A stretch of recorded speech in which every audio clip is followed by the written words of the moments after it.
What's that? Freienwalder Str. And I'm on my way to the Cold War Stasi prison, which I will now muller the pronunciation, but it's something like Hohenschönhausen. It's now a memorial museum site.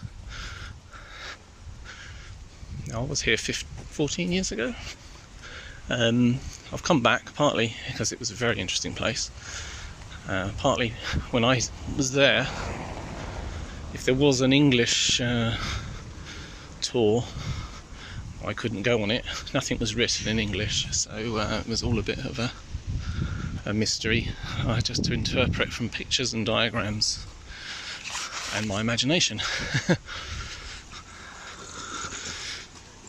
The thing I remember was so this whole zone around the prison was controlled by the Stasi. So it was like a massive, if you think of like a train zone, this is the centre part. The only people who could be in the outer zones were people connected to the prisons, so the public would never get to where I am now. Now, it's probably developed since I was here 14 years ago, but I do remember getting to a bit, which I think is coming up now, that just was eerie. There were just empty buildings, it's like factories, and it had a really weird feeling to it. And that's before I even got to the prison, which I think is at the end of this street. Let me just risk my life. Yeah, it's actually at the end of this street. You can't quite see it on this view. But here we go. Visit number 2. Sums up how it's changed since I was here before. I don't know if I've got any photos, but there used to be just, I don't know what you call them, not factory buildings, warehouse buildings. Now we've got Lidl's, literally 150 metres away from the prison. As I say, when I came here last time, there was nothing here. So it has changed. Now you can do an exterior tour of this site. Waiting for me. That was more like the kind of building that was here before, that kind of office block. And there's this one, which looks like an apartment block now. I think it has some connection with the hierarchy at the prison. So what I was saying is, if you do a tour outside, then it will show you places like this. Here we go. Well, you can see how big the site was. So that's where Oldies is now.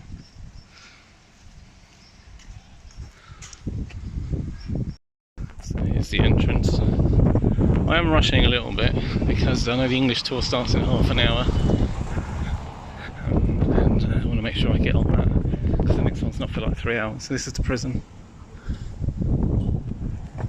Let's try not to get run over.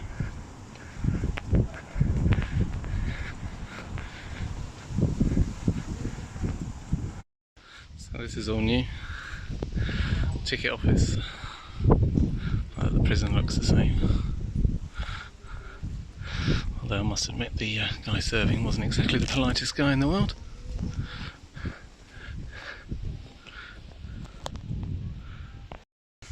So this is a plan of the restricted area, it was called. I'm trying to get my bearings.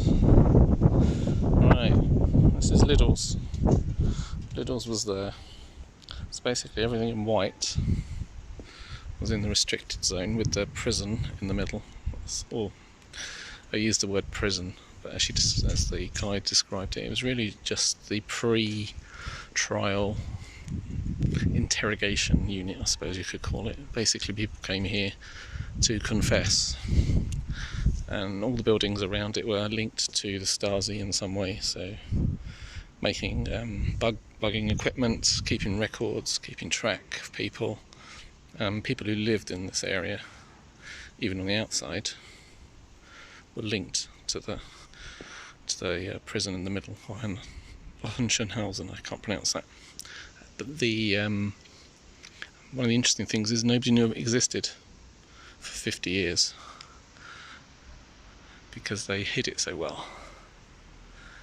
So until the Berlin Wall fell in 1989, people who hadn't been here anyway, didn't know about it. And the people that had been imprisoned here, very craftily, were driven around. Well, when they were taken off the streets, they were taken in trucks like this one here. But they weren't driven 15 minutes, which is as the crow flies from wherever they were arrested to here. They were driven for hour upon hour, so they didn't know they were here. So even if they were released, they didn't know they'd been held inside this place, inside Berlin. Incredible place.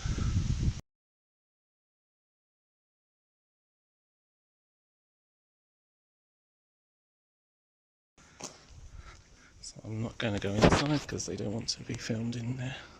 So this is the U-boat section. So there's the underground cells used mainly by the Russians prior to the Stasi taking over in 1949, I think it was.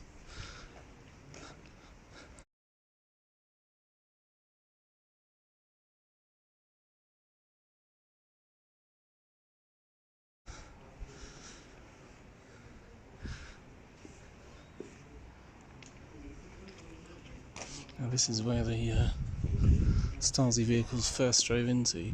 Big gateway here. So the Stasi vehicle would drive in there, having been driven around and around in circles for hours, so they don't know where they are. And when they get inside there, I can hear there's a tour group in there, which is why I'm not wandering up there yet.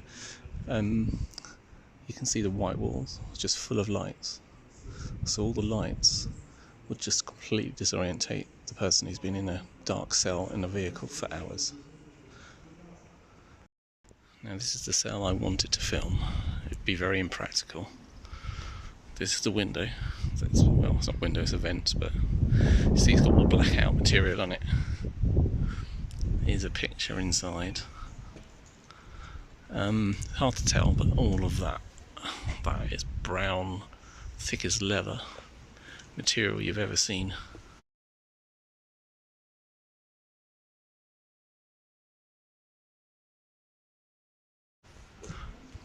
I think, if I remember correctly, they called these the calm cells. This is where they took prisoners to calm them. There's two, in case there's one there.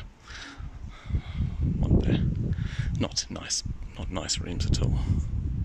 Let's just get orientation a bit. This is the new building, 3-storey U-shaped building, built in the 60s, so that's part of it. Then the cell wing is there.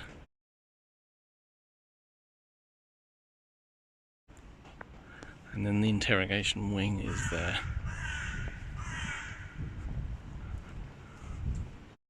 Let's read this line. Interrogation wing. The wing of the remand prison housed the 3-storey interrogation wing of the MFS, Main Department 9 investigation.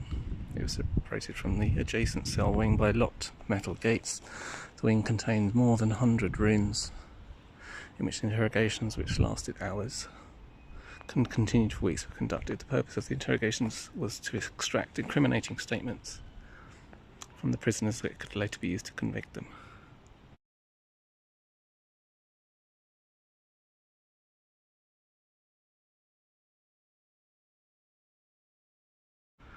So that's the one that's here. I have to go over to the other side to see the cell block. Just to point out the windows quickly. You can see that there's bars in every one of them, but there's just glass on that one. Whereas when you look over here, they've got glass blocks, so you can't see out. So this is the cell wing. I'm assuming I'm not allowed to enter.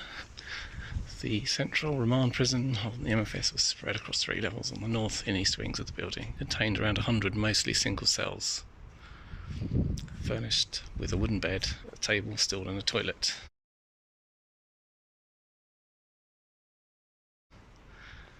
Oh, 1983 they added hot water. And a mirror. Oh, that's nice.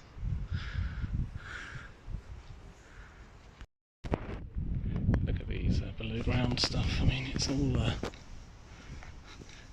they look like a school until you start looking into it properly. You know, barriers on all the windows up there.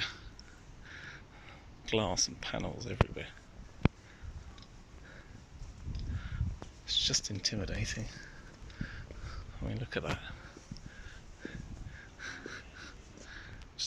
Just barricaded to hell. Forgot to say, just during the introduction, the guide said that this building was one of the Stasi centres where they made the spy equipment, or was heavily involved in the spying side of things anyway. So it's just outside the walls. I think it's time to go. Great place to visit, very interesting. It's getting better and better. So this is the operational technical sector building, and the OTS developed among other things plug-in devices, miniature cameras, locks, security equipment.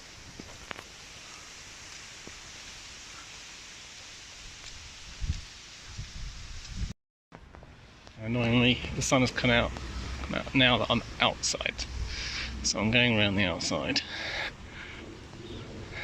to have a look at what's here. I don't really want to film people's houses, because all these houses would have been, because there's all houses to the right, they would have all been Stasi owned, and according to the guide, a lot of former camp guards still live here.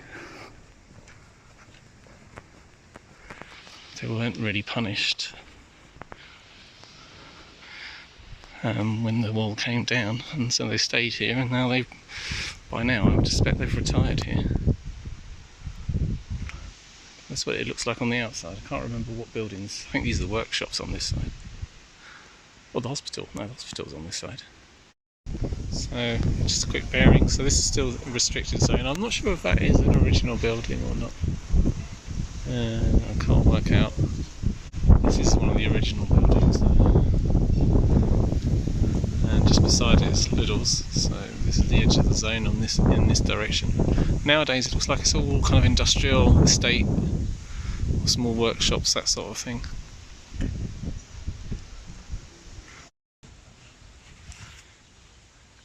So this was actually the secret archives building, and everything to the right of me was part of the restricted zone. It's gradually being redeveloped. Excuse me, it's quite windy, so I have to hold on to the phone here.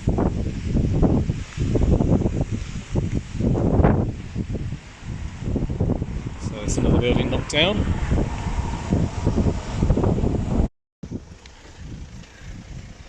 Right, time to conclude. Well worth visiting. Let's get out of this guy's way.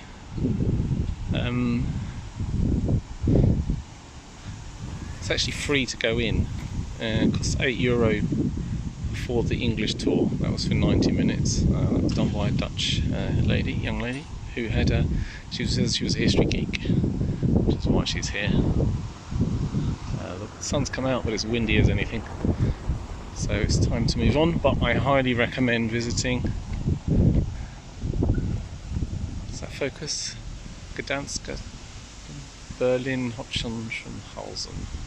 And I apologise to all Germans.